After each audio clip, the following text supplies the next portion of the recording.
quebra de time são por atos do correio e não por atos históricos. Nós muitas vezes perguntamos, eu lembro de coleção que começava a República e não sabia terminar. Eu começava com história do Dom VI e acabava na UPU, com misto de história com convenção postal. Não gosto muito de coleções que começam e terminam com fatos históricos. Elas trazem problemas de começo e fim por não encaixarem com as convenções britânicas.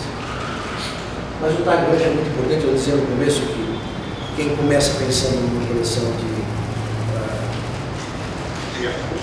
inclinados fala, puxa, quem sabe eu ponho o olho de boi também, aumenta para baixo, ou vai para vertical em Dom Pedro e vai um pouco para cima, ou faz história postal do Brasil e começa, como eu já fiz, começa com um precursor, primeiro carimbo, 1798, começa a ler, depois percebe que existem cartas de correio mor, que é correio também, não tinha carimbo, e resolveu adicionar. Fiz um quadro inteiro de correio morto e mudou o título da coleção. Buscar a originalidade não é uma má sugestão, já que se visto a opinião de várias pessoas. O que significa originalidade? Eu estou pensando na coleção do brasileiro. Coleção de precursores do Brasil. São carimbos usados em cartas do brasileiro do Brasil.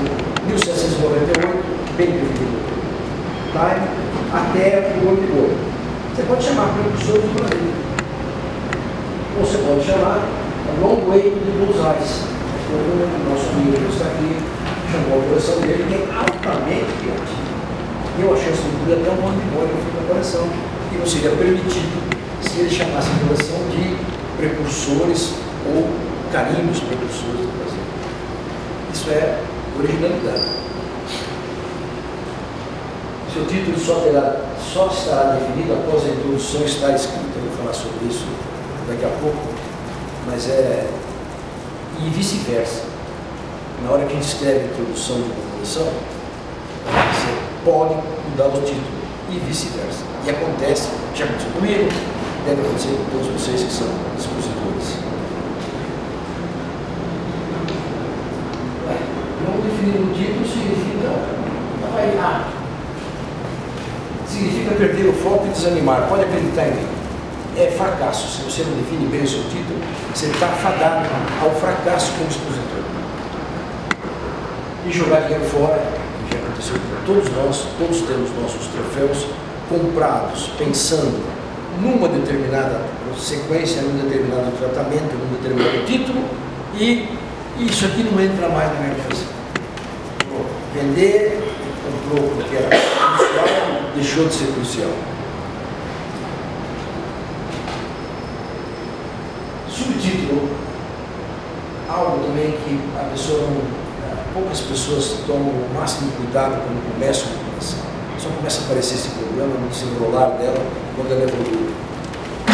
O subtítulo é aquele que define o equilíbrio do material dentro de uma coleção. Você não pode fazer uma coleção de ideia do Brasil, os numerais do Brasil, e colocar 7 quadros com olho de cabra, o vertical que é o mais barato, e o primeiro quadro dividindo olho de boi, inclinado e colorido. Vai estar extremamente desbalanceado. Quero que de grande material o subtítulo define isso. O subtítulo define o que te falta. Ou o que te falta, às vezes, define o subtítulo.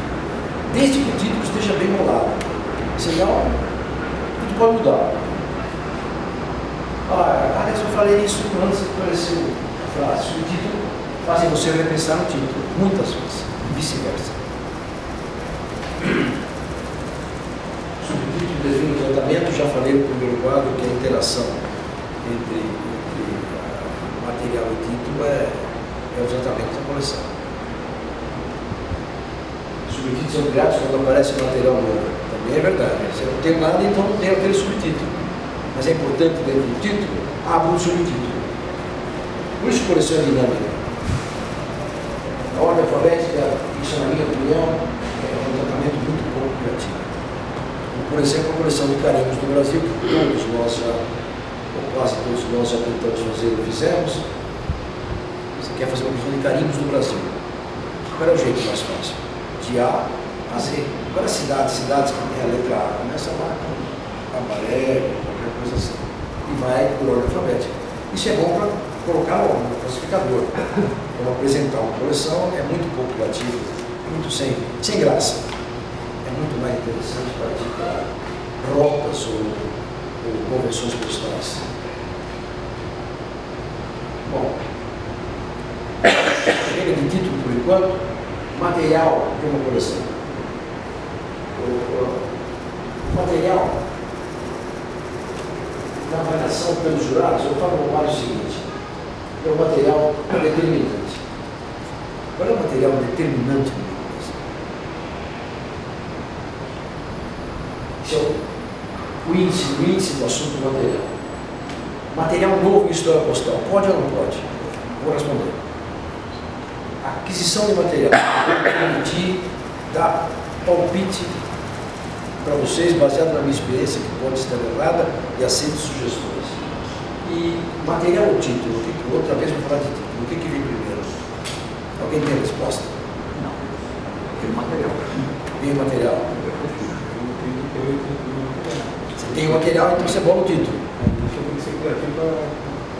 Claro que é um meio, é um método. Eu acho que até de forma abstrata, primeiro você tem que ter um título, né? Mesmo que não seja Mas você tem um monte, uma ideia. Isso, desde criança, você tem centenas de milhares de selos e de cartas no Brasil. Então, vamos fazer um título aqui. Baseado naquilo, aquelas regras que eu falei antes. Equilibra subtítulo, pensa em originalidade. Dá para fazer, com certeza. Vamos falar disso já já. Então, material na avaliação pelo jurado. Não vou entrar em detalhe aqui, ressaltar algumas coisinhas. O tratamento, o jurado olha a importância que ele tem na história, que é nada mais do que o tratamento da coleção. A importância filatélica é algo que todo mundo discute. O que é importante na filatelia? Grande importância que dá nota. Você pode ter, eu tenho uma carta que sai de Campinas, vem para São Paulo, de Dom Pedro de 100 reais, com carimbo único nesta data, 16 de março de 1869. Você pode até botar dentro do quadro e dizer peça única. Vai tomar um ferro no jurado que sabe alguma coisa que não tem tamanho. Uma carta com 100 reais, uma porcaria. Uma carta doméstica comum, existem milhões, mas está conhecida naquela data, é só sua. Com perdão da palavra, grande merda. Você concorda? Você pode pôr o título embaixo, única, e é verdade. Na história postal, o preço de uma peça nem sempre, quase nunca, garante a importância da peça. Um pouquinho sobre, estou falando sobre material na avaliação do jurado, que aqui vale 35 pontos. O conhecimento vale 35 pontos, a importância do material. Precisa mostrar conhecimento sobre o material. Não é fácil. O material pouco visto, ainda não foi alvo de muito estudo, é o campo fértil para mostrar pesquisa. Um monte de coisa você pode mostrar para muito pouca pesquisa. Como é que você vai tirar uma nota máxima de conhecimento se você fizer uma coleção de olho de boi, simplesmente com os estudos feitos até agora? O jurado não pode te dar nota assim. Embora o material seja de primeira, vale milhões de dólares. Material igual ou muito semelhante é mortal numa apresentação. Você tem uma página, duas cartas precursoras com carimbo de Sorocaba, dirigida a São Paulo, com porte de 20 reais, é ponto a menos. Não, as duas são lindas, ponto a menos. E material cuja ausência não pode ser ignorada pelo completeness. Aqui tem jurado que só olha isso. Eu lembro de uma apresentação que eu vi de um grande jurado internacional, um jurado de mais de 50 exposições. Ele disse que quando ele começou, quando ele era aprendiz de jurado, ele foi com um grupo de jurados para ensiná-lo. E o grupo de jurados era o seguinte: um olhava o quadro e o outro tinha um catálogo. Então, selo número 1 tem? Tem. Selo número 2 tem? Tem. Confere aí. Selo número 3 tem? Tem. A selo número 4 não tem. Marca aí, não tem. Selo número 5 tem? Tem. 6 não tem.